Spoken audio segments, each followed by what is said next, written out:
The LEGO Star Wars May 1st wave is right around the corner. We're going to be getting 8 new sets, and in this video, I'm going to be going over all the information that we have about them. Now keep in mind, none of these sets have been officially revealed yet, so we don't have any pictures of them. Well, actually, a picture of one of the sets has leaked, as many of you guys know, but that's the only picture we have. But we do know all of the information about them, and that's what I'm going to be going over in this video. And starting off with the most recent leak, that being the GWP, or Gift with Purchase for the wave. This actually just leaked last night, and some of you guys might have seen me post it on my community tab, but it's going to be a Republic escape pod with 190 pieces, including young Boba Fett and 2 clone cadets, and it's going to be a free gift with purchases of $160 or more. And like I said, this is the most recent set to be leaked. We've known every set in the entire wave for a few months now, but we never knew what the GWP was going to be, and then last night it finally surfaced. And if you couldn't tell already, it's going to be based off that Clone Wars episode where young Boba Fett tries to assassinate Mace Windu, and then he escapes the Venator on the escape pod with 2 other clone cadets. I'm pretty sure that's how the episode goes, if I remember correctly. It's been forever since I've watched it. And when I posted this thing on my community tab, I saw some people complaining about it in the comments, saying like, oh, it's cool, but kind of a letdown, or it's just flat out disappointing. It seems like the community's response to this thing so far that I've seen is that it's kind of just mediocre, and I honestly don't really understand where that's coming from. Yes, the choice is a bit random. I mean, I don't think many people really remember this episode of the Clone Wars, but that's the thing, it is a GWP after all, and in my opinion, I think GWPs need to be something that's more niche compared to a normal set, because when it's something that would have sold well as a normal set, like the droid carrier from last year for instance, a lot of people get disappointed because they want a set like that without having to go through the paywall. And that's a big problem I had with the droid carrier from last year. That should have been a normal set because it's awesome, it would have worked well as an army builder, it would have flown off the shelves, people would have been buying this thing like crazy. But no, it was locked behind the paywall, which I believe was 170, or it actually might have been 160, I don't really remember. So I think something more niche like this escape pod with Boba Fett and the clone cadets is gonna work way better, because if this was like a normal $25-$30 set, I don't think it'd sell well at all, just because it's from an episode of the Clone Wars that, again, a lot of people don't really remember. So again, I just think the complaining for this set is kind of unnecessary. I think it's going to work great as a GWP. I'm excited to see the young clone cadet figures because LEGO has never made them before, and I'm excited to see the escape pod build. I think it's going to look really good. Anyways though, next up we have the U-Wing that's going to be based off of Andor Season 2, and like I briefly mentioned at the beginning of the video, this is the one that has a leaked picture. It's going to be set number 75399 with 594 pieces and a retail price of $70 US.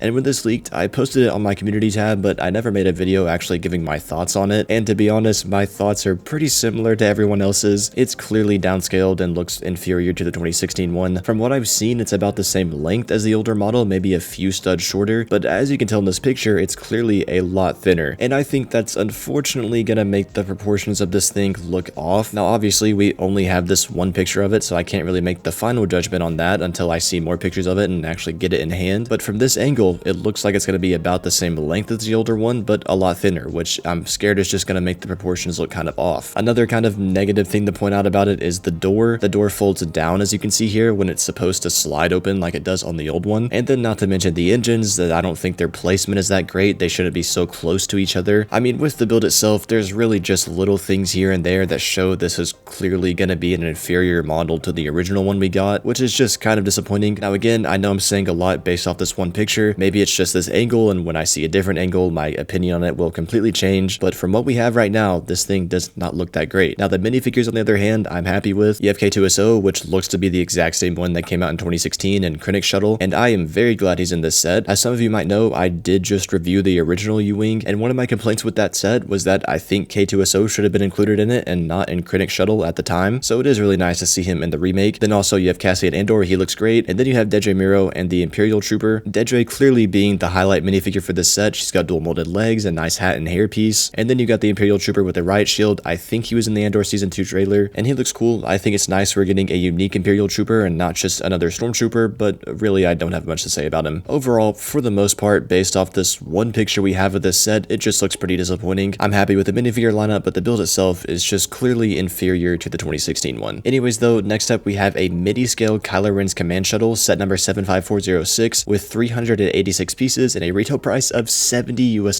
Now this is going to be one of 2 sets releasing this year, celebrating the 10th anniversary of The Force Awakens. Yes, that movie is 10 years old now, but obviously the thing that stands out with this set is that price per piece ratio. 386 pieces for $70. That is a major stretch on LEGO's part. Yes, most of the ship is going to be plates because, you know, the plates are going to be used to make the wings and such, but still that price per piece ratio is honestly kind of crazy. Part of me is is even thinking that piece count is not final or not right, and it's gonna actually end up having more than that. But as of now, it's said to have 386 pieces, which is just ridiculous for $70. But despite the price tag, I actually think this set could potentially look good. I personally really like the Midi scale or Starship collection line. I know a lot of people don't, but I've enjoyed all the sets that have released from this sub-theme, and I'm really interested to see how they're gonna do an actual shuttle. I think if they do it right, it could look really good. And since they are celebrating the 10th anniversary of The Force Awakens, I honestly wasn't expecting them to, but they're making 2 sets from it. It just makes sense as to why they're basing it around Kylo Ren and his shuttle, because I'd say Kylo Ren is one of, if not the most popular sort of aspect of the sequels. So it just makes sense as to why they'd base sequel sets in 2025 off of Kylo Ren, because he's one of the only cool aspects that came from those movies. But still, if they do it right, I think it'll look good, and I'm excited to see what it's going to look like. However, again, with that price and piece count, I think it could end up being an absolute scam, but we'll have to see. Next up, we have one of the most bizarre, actually, I don't even want to say bizarre, just kind of random and unneeded concepts for a LEGO Star Wars set, that being a LEGO Star Wars logo, set number 75407 with 700 pieces and a retail price of $60 US. And the current information out right now says this thing is not going to have any minifigures. Marvel actually just did this, if some of you guys have seen that, and that set had minifigures, but this one is not. So I guess it's just going to be a 700 piece brick built LEGO Star Wars logo. And ever since the information on this set surfaced, it's just always been kind of weird to me. I can see where the idea would come from. I mean, a LEGO Star Wars logo seems like something a fan would build on their own time, like a mock or something, but I can't really see it working as an actual set, especially for $60. I just don't really know who's going to be buying this thing, but at the very least, I am curious to see what it's going to look like and what color it's going to be. Next up, we have a Jango Fett helmet, set number 75408 with 616 pieces and a retail price of $70. I don't really have much to say about this one. Based off of the recent AT-AT driver that just released, I think it's going to be really good because that set is incredible. But other than that, I don't really have much to say about it. Jango Fett helmet, I think it's going to look good. And well, I guess you could say that a Jango Fett helmet has kind of been long awaited since the helmet line initially came out. And continuing on with Jango Fett sets, as many of you know, the UCS set for May 1st this year is going to be a UCS Jango Fett Slave 1, set number 75409 with 2,970 pieces and a retail price of $300 US, including just 2 minifigures, that being Jango Fett and young Boba Fett. And both those figures have actually leaked already. However, I want to talk about the build first, and it's most likely going to be the exact same size as the 2015 UCS Slave 1. However, it's got about 1,000 more pieces, and that's why it also cost $100 more. But since it's got 1,000 more pieces, I'm expecting it to be a much more detailed model, which is kind of crazy to think about because the 2015 Slave 1 already looks beautiful. That's one of the best UCS sets ever made. It's kind of hard to think how much more detailed they could make a Slave 1 than that set. However, this set's got about 1,000 more pieces, so I'm expecting it to look just a little bit better, and it will also probably have a better interior too. Now, like I said, both the figures have leaked already. However, I'm not going to show them in this video because I don't want to risk getting my entire channel taken down, but I'm pretty sure most of you guys have seen them already. They have been circulating around for a while now, especially on Instagram. But if you haven't, basically, here's the rundown. Jango Fett looks really good in terms of printing. He's got great arm printing and everything. He's also got a new rangefinder piece, and he's got new molds for his dual-wielded pistols. However, the downside is that his jetpack is not silver, it's gunmetal gray, basically the same jetpack piece they use on the current Mandalorian figure, and a lot of people don't like this. I don't like this. Silver works so much better for Jango Fett. It looks way better. It's what they've used in the past. There's no reason for them to change the color of the jetpack. It's just gonna look off. And as for Boba Fett goes, again, if you haven't seen him, his arms are the wrong color. They should be dark blue, and they're not. But the worst part about him is his hairpiece. Again, if you haven't seen the leak picture, the hairpiece they're using on Boba Fett is the same one they used on Darth Dev from the Dark Millennium Falcon. And like Jango Fett with his jetpack, this is just an unnecessary change that didn't need to happen. They should have just went ahead and used the same hairpiece that they used on the last young Boba Fett they made back in 2017, I believe. Honestly, they should have just reused that whole entire figure for all I care. But no, they decided to change it up. Arms are the wrong color, and they're using this awful hairpiece that doesn't fit him at all. But aside from the figure flaws, I think the build itself is going to be absolutely gorgeous. Next up, we have the other set celebrating the 10th anniversary of The Force Awakens, and it's, again, another Kylo Ren set, going to be Kylo Ren's helmet, set number 75415 with 529 pieces and a retail price of $70. And I'm not gonna lie, this really intrigues me. I'm very curious to see how they're gonna pull this off. I feel like out of all the helmet sets they've made, Kylo Ren's definitely has a pretty complex shape compared to the others. Maybe not the AT-AT driver, that set is very complex, but compared to some of the other ones, its design does seem like it's gonna be a bit harder to pull off, or like it would be harder to pull off. Another thing I'm curious about is if it's gonna be his normal helmet or his helmet with the red cracks in it. I think it's safe to say that it's gonna be the normal version. The cracked version would be cool, however, I actually feel like that might be too hard for LEGO to pull off, and let's be honest, they'd probably try to use stickers for the cracks, and we all know that would look look awful. So I think it's safe to say it's the normal version. And again, I'm very intrigued and excited to see what this is going to look like. And then lastly, we have probably the least interesting set of this wave, that being a Buildable Chopper, set number 75416 with 1,039 pieces and a retail price of $100. And honestly, I don't have much to say about this one. Based off the R2-D2 that released last year, I assume it'll be about the same sized, and that set looked really good, so I think this set's gonna look really good too. And also, it's said to have some cool features where like his arms can fold out, I think, and there's gonna be some feature where he can wobble back and forth. Like I said, I don't have much to say about it. It's probably the least intriguing set out of this entire wave, but I don't think it's gonna look bad. It'll probably be a good set. Anyways though, that is every set releasing on May 1st, 2025. When pictures of these sets get leaked or revealed, of course, I'll make more videos going over them, but as of now, this is all the information we have. So let me know what you think about these sets down in the comments below. If you're new, please consider subscribing, and if you want to check out more of my videos, you see on the screen right now.